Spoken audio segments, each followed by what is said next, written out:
Cuán firme cimiento se ha dado a la fe de Dios en su eterna palabra de amor. Con el propósito de compartir con usted las inmutables verdades de la palabra de Dios, presentamos A través de la Biblia, un estudio detallado y sistemático de toda la Biblia que le ayudará a conocer lo que Dios ha revelado para nuestro provecho espiritual.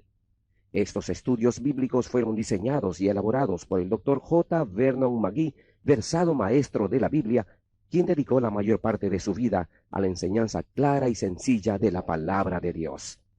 Acompáñenos, pues, mientras avanzamos en nuestro recorrido a través de la Biblia. Cuán firme cimiento la palabra de Dios. Es un gozo estar nuevamente con usted, amigo oyente, para traerle otro estudio de la serie A través de la Biblia.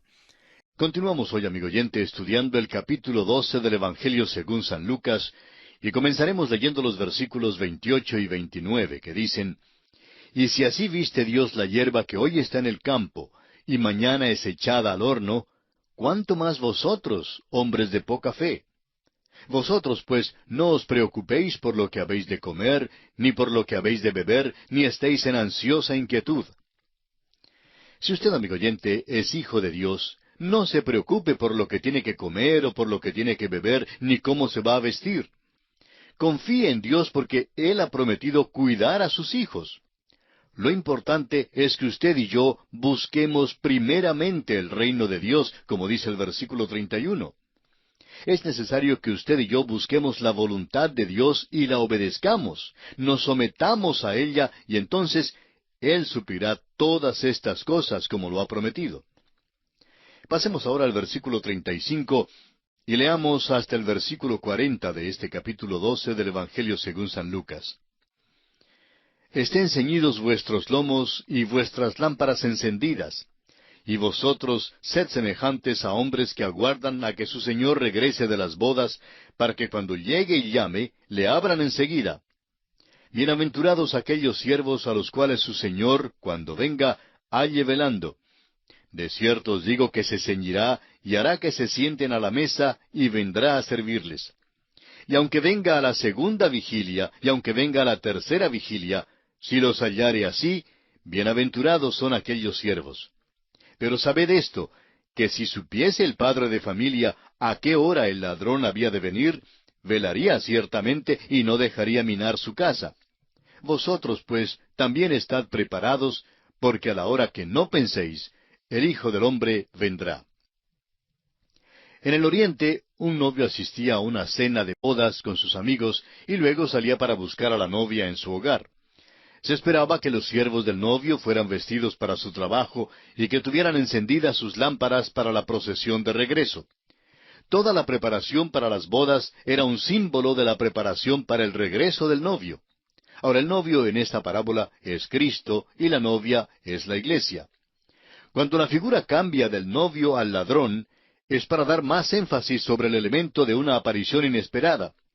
Pablo usó la misma figura para la segunda venida de Cristo en su primera carta a los Tesalonicenses en el capítulo 5, versículo 2, donde dice: Porque vosotros sabéis perfectamente que el día del Señor vendrá así como ladrón en la noche.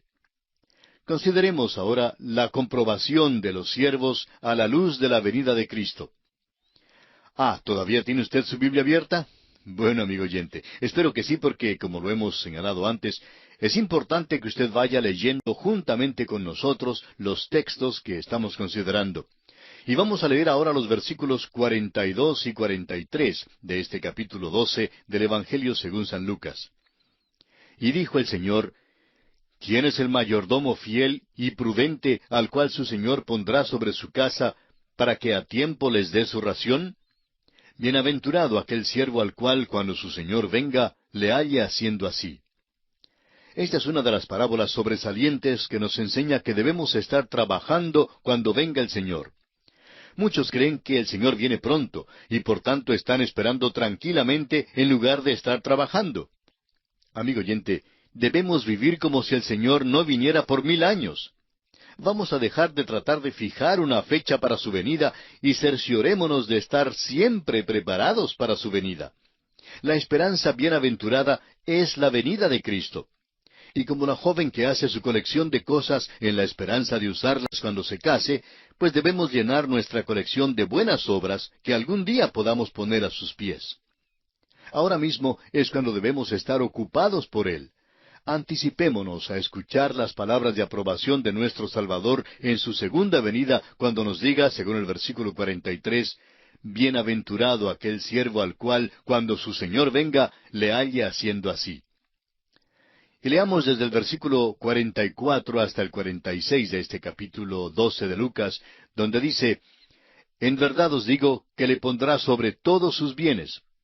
Mas si aquel siervo dijere en su corazón, mi señor tarda en venir, y comenzare a golpear a los criados y a las criadas, y a comer y beber y a embriagarse, vendrá el señor de aquel siervo en día que éste no espera, y a la hora que no sabe, y le castigará duramente, y le pondrá con los infieles». Esta parábola nos enseña dos lecciones importantes. El escepticismo en cuanto a la venida del Señor causa, primero, un abuso de la autoridad, y segundo, una pereza en la conducta de uno. No debemos, pues, fijar fechas en cuanto a cuándo vendrá el Señor, sino que debemos vivir en la expectativa de aquel regreso. Debemos vivir como si el Señor fuera a aparecer en el próximo momento y tuviéramos que rendir cuentas delante de Él. Quizá no venga hoy ni mañana, pero la verdad es que viene. Estamos muy propensos a descuidarnos, debido a que Él todavía no ha aparecido. Creemos que las cosas pueden pasar inadvertidas para Él, pero en realidad no sucede así. En aquel día, cuando Él venga, seremos juzgados. Porque como dice el apóstol Pablo en su segunda carta a los Corintios, capítulo 5, versículo 10, es necesario que todos nosotros comparezcamos ante el tribunal de Cristo, para que cada uno reciba según lo que haya hecho mientras estaba en el cuerpo, sea bueno o sea malo. Solamente los cristianos comparecerán ante el tribunal de Cristo, y en nuestro juicio no se tratará la salvación. No será un tribunal criminal, sino un tribunal donde nuestra propiedad será lo que esté en peligro. Nos juzgará para ver si somos dignos de recibir una recompensa o no. Pasando ahora al versículo 49, notemos que Jesús declara que Él es causa de división. Leamos este versículo. «Fuego vine a echar en la tierra, ¿y qué quiero si ya se ha encendido?» El Señor Jesucristo sabía que su misión dividiría a los hombres y sería un elemento perturbador. Sabía que la cruz causaría debate y controversia entre los hombres. Y aún en esta hora, amigo oyente, hay muchos que blasfeman al Señor. Sigamos adelante ahora con el versículo 50 de Lucas capítulo 12. «De un bautismo tengo que ser bautizado, y cómo me angustio hasta que se cumpla». Este versículo habla de la muerte de Cristo en la cruz. Y el versículo 51 nos dice, «¿Pensáis que he venido para dar paz en la tierra? Os digo no, sino disensión». Ya han pasado 2 guerras mundiales y aún no tenemos paz. ¿Y ha notado usted, amigo oyente, cómo siguen estallando guerras en varias partes del mundo? Cuando una termina en una parte, otra estalla en alguna otra parte. Es que mientras haya pecado en el mundo, amigo oyente, habrá división y guerras.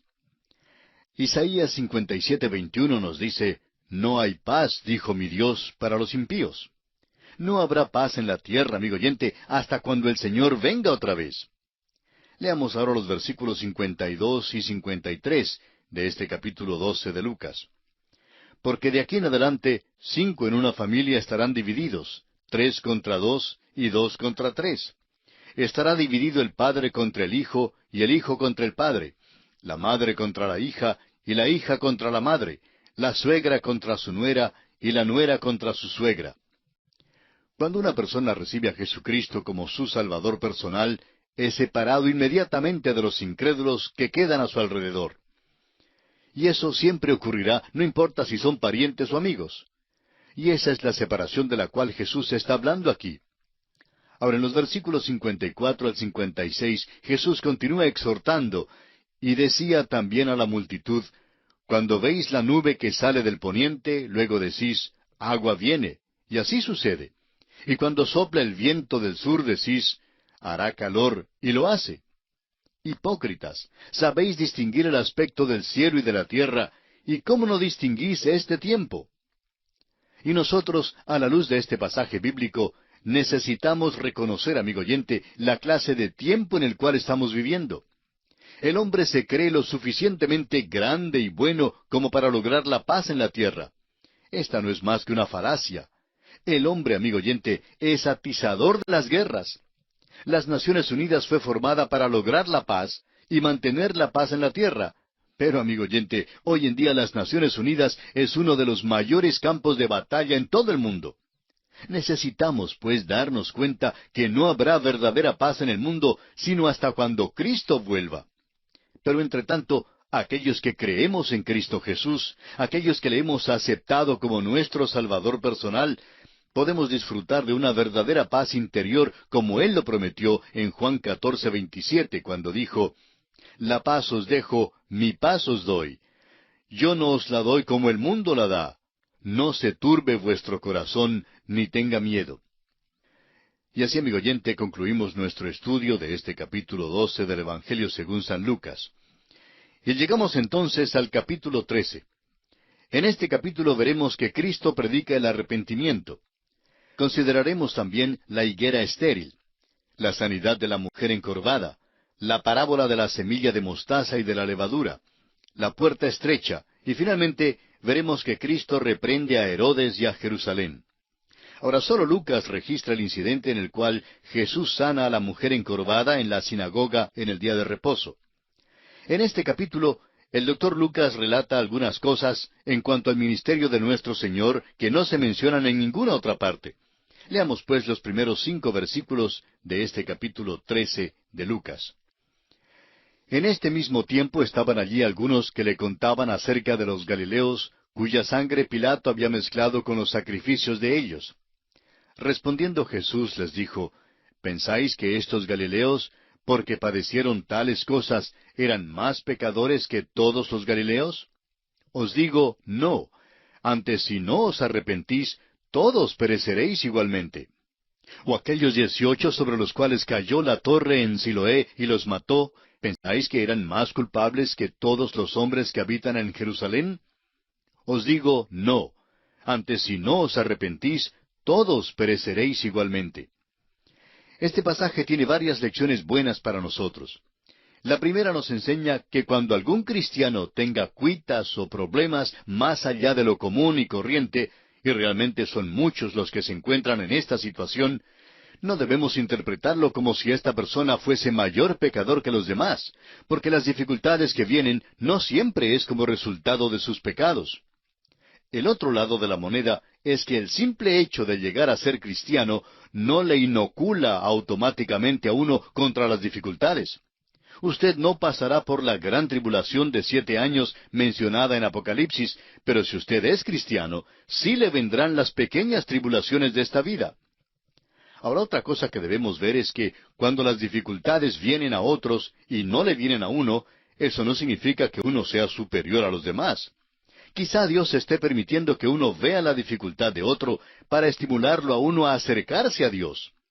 Es que Dios a veces nos permite ver ciertas tragedias y problemas en las vidas de otros, ciertamente no para que nos jactemos o nos vanagloriemos de nuestra buena fortuna, sino con el propósito de enseñarnos algo.